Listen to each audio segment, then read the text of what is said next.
Change is a constant, and future readiness is not an event. It is a state of being constantly prepared for change. Imagining business leadership, building a future ready organization, and many more.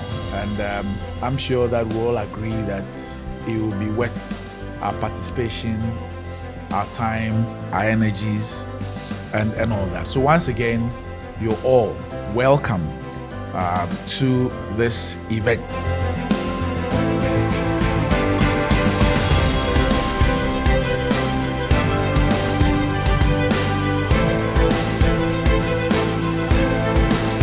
For future leaders, credibility is key.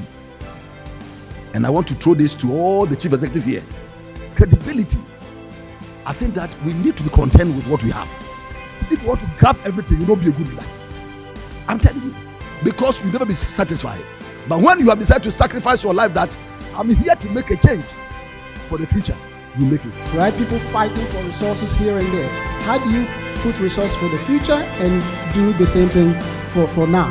Very, very difficult. From our human capital management through processes and procedures, and as Prof said, learning and unlearning, what do we do in practice? So solving the tensions and turf wars is the mark of a future-ready leader. We employ and we hand over these things to our employees as if they are static. And I always let people know I'm not here for entertainment. We need to build our organizations to be ready to be able to take advantage of these challenges, a stepping stone to be able to take our rightful place as the next area, region that will attract all the investment so that Africa would take its appropriate place. Our job is to make sure our behavior changes as a result of this information we've gotten today. Like first principles, we need to be able to do the basic things to even prepare ourselves for the future. So those three areas, communication, empowerment, and synergy, prepares our companies for the future and builds them to be future ready. One of the things that I have found out in this country is that we really like to be seen as being abreast with what's happening in the world or around the world. And like they say on the streets, to show that, yeah, we know what's up.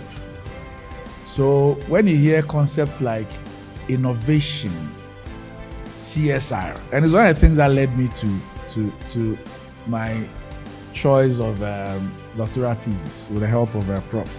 The talents of today and tomorrow will not take everything hook, line, and sinker.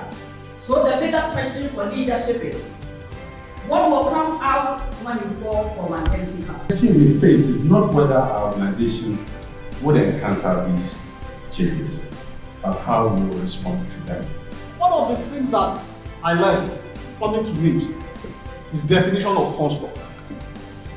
You define constructs, and the topic is interesting, nurturing future-ready innovation culture. If you know your enemy and you know yourself, then you need not be scared of the outcome of $100.